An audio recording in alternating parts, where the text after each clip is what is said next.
Right now, on social media platforms, many people are criticizing Dr. Umar Johnson, saying he might lose the buildings for his school.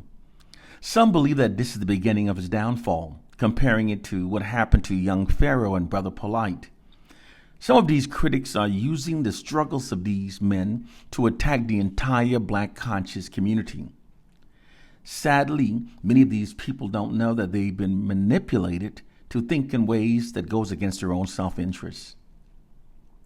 Dr. Umar Johnson, who calls himself the King Kong of Consciousness, has been raising money for over 10 years to open a Pan-African school in Delaware. Of course, I understand how ridiculous that sounds. I understand why this factor garners him criticism. But this is not a video attacking him. For at the very least, he speaks out against the injustices that black communities continues to face from white oppression. He does so in a society where many black people have been brainwashed to exclude the role of our oppressors in our continued struggles and to instead blame ourselves for everything. Dr. Umar's voice therefore still deserves credit. Also, it's not the critic who matters. It's not about pointing out how someone stumbles or where they fell short and failed. The real credit goes to those who are in the fight, those who tries to make a difference, even if they fail. Mistakes are a part of trying.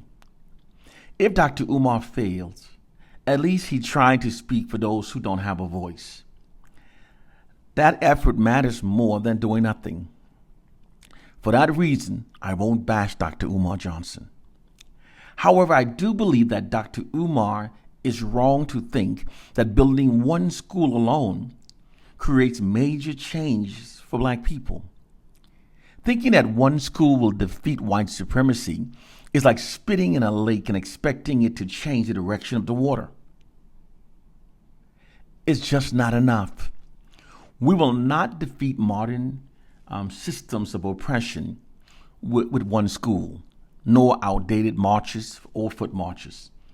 And we definitely won't be saved by religious teachings, whether they be Christian, Hebrews, or Muslim. Religions are tools that the oppressors use for controlling the oppressed. To solve the many problems we face, we must first gain a clear, concise, accurate understanding of our oppression, of how it's being done today. We need to study these modern tactics that are being used and then build new strategies to fight back. Anyone who says black people are no longer being oppressed simply doesn't understand what's really going on. One of the biggest tricks used by the white oppressors has been convincing many black people to leave white people out of our analysis regarding our condition and to blame ourselves for everything. Yes, we don't face the same obvious type of white racist subjugation tactics as our grandparents had, but that doesn't mean it's gone. They merely changed how it's deployed. In 1968, white social engineering scientists determined that the number one aggravating factor for that decade's unprecedented unified black protest was blatant white racism. This finding resulted in white oppressive forces not abandoning their practice of subjugating black people. They instead merely developed more covert methods for continuing their subjugation of black people. Nowadays, whenever someone says black people are still being oppressed and subjugated, many are quick to point out rich black celebrities as proof that we're no longer being oppressed. But these celebrities makes up, in fact, less than 1% of our entire population. Their presence in the media is meant as an illusion to create the perception that white racism is a thing of the past. But the truth is, when white racist tactics of the past resulted in unprecedented unified black protests, the white oppressors merely developed more covert methods for maintaining doing so. Methods that are not easily comprehended or easily identified by the oppressed. Oppression always works better when the oppressed no longer realizes that it's still happening. That's exactly what's going on today. So when black people says that believe that our oppression has gone because of a few celebrities, they are actually ignorant of the truth. Our people may not face the same type of subjugations as before, but we are still victims of it. More subtle forms. And in fact, it's so sophisticated that it allows white oppressive forces to continue subjugating black people without any black resistance. Our common mistake as black people living under white dominance is that we perceive ourselves as being fully citizens. However, in reality, nothing can be furthest from the truth. Although white governments publicly professes equality for all citizens, they're secretly unrelentingly committed towards the preservation of their nation's white social dominance over the black population. This unrelenting commitment has always necessitated that impeding systems be secretly deployed against the black population as a means of preserving white dominance. There's also an immense fear of massive unified black retribution that secretly exists amongst the white ruling elites within the white nations that have exploited, discriminated, and oppressed black people for more than 4 centuries. This immense fear has also resulted in white government's officials deploying manipulative tactics that prevents the black masses from engaging in acts of massive unified retribution against the white oppressive society. In fact, if these white societies did not develop these systems to impede the advancements and to manipulate the minds of the black masses, it would then be diametrically opposing its own self-interest. This is the hidden reality that most black people are totally unaware of. They literally have our people's minds trapped believing in a biblical fairy tale and a silly slave syndrome myth, and totally clueless about our true reality. This ignorance that keeps us trapped in believing falsehoods gives our oppressors their greatest power over us. What is of supreme importance in a war is to learn the enemy's strategies and then develop counter strategies to overcome them. This is a quote from the book The Art of War by Sun Tzu. We must learn the truth. We must learn the truth of what's been done to us and then develop our own counter strategies to overcome them. This is why those of us who knows the truth must teach African proverb. The following are the 4 secret subjugation tactics that white oppressive forces presently deploys against black people as a means of preserving their white dominance and to prevent us from unifying against the white oppressive society. They now deploy media propaganda campaigns that falsely vilifies us, criminalize us, and it's the true reason why white police officers can routinely murder unarmed innocent black people and avoid prosecution by merely saying that they were fearful of losing their lives. These killings of black people are now most often ignored because through these propaganda campaigns, our skin color has been made to appear as weapons. These propaganda campaigns also falsely depicts us as being the cause of all that's wrong within the white society. This propaganda campaign intentionally promotes contemptuous views regarding black people. When contempt of black people is made to appear as being justifiable, this creates conditioned responses within the nation for eventualities to unfold against the black population without any opposition or resentment. It makes millions of people insensitive to our plight. It also tranquilizes efforts on our behalf, and it makes any serious criticism of white racism now almost impossible.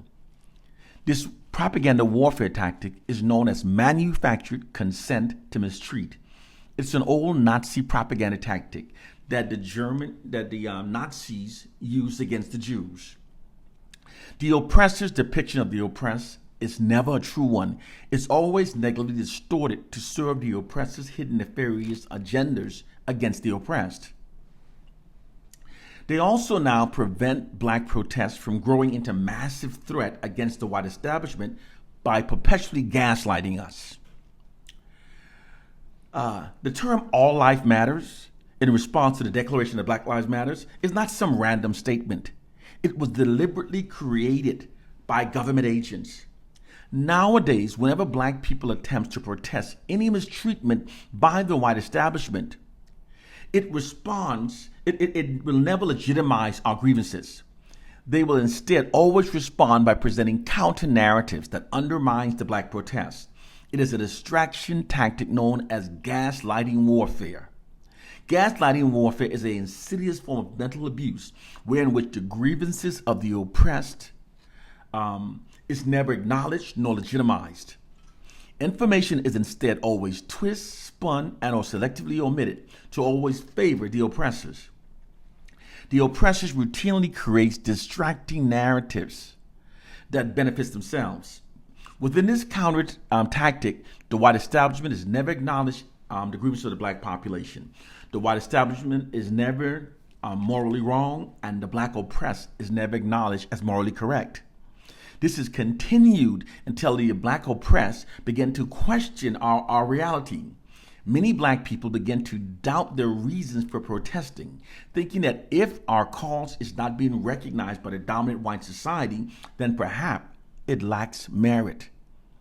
The minds of targeted populations are quite easy to manipulate when they're unaware of what's being done to them. Once minds have been confused, manipulation becomes simple. The mind will even ignore common sense, and rationality falls away, even overlooking hypocrisy and deception. Furthermore, it's also no strange occurrence that many black people are now self-loathing, perceives ourselves as being our own worst enemies, and revere our oppressors in spite of such a brutally horrific history of the contrary. The collective state of the black community is not a strange occurrence, and it has nothing to do with a silly slave syndrome myth. The white media's unrelenting negative depictions of black people that amplifies the negative to the point that it literally distorts our reality is much more than just biased media reporting. It is actually a black racially demoralizing divide and rule psychological warfare propaganda campaign. Demoralized divide and rule is a method of maintaining control over a targeted population through unrelenting demoralization in order to create self-hate and division between them. It is a well-proven tactic used for controlling the oppressed. Because when the oppressed are kept demoralized, divided, and are made self-loathing, this makes them much more easier to control. This system is deployed like a massive media marketing campaign that constantly subjects the black population to receiving only the fraudulent worst possible narratives about ourselves. Within this system, fraudulent black racially demoralizing propaganda is being pumped unrelentingly into the unsuspecting minds of the black population. They keep people demoralized with lies, exhausted, distracted, and divided, and they won't organize or resist. Many will even accept or prefer our oppression, because doing so shifts people's collective aggressions away from their oppressors and redirected towards themselves. And as long as we're kept within this condition, we can be ruled over forever. The media is also being used to negatively steer black culture. We, Africans in America, did not make the N-word ours, and using it does not empower us. Both truths are the exact opposite from what millions have been misled to believe. The true reason why millions of African Americans now self-identify by the N-word is actually a true testament of the immense power of negative media social engineering by white oppressive forces.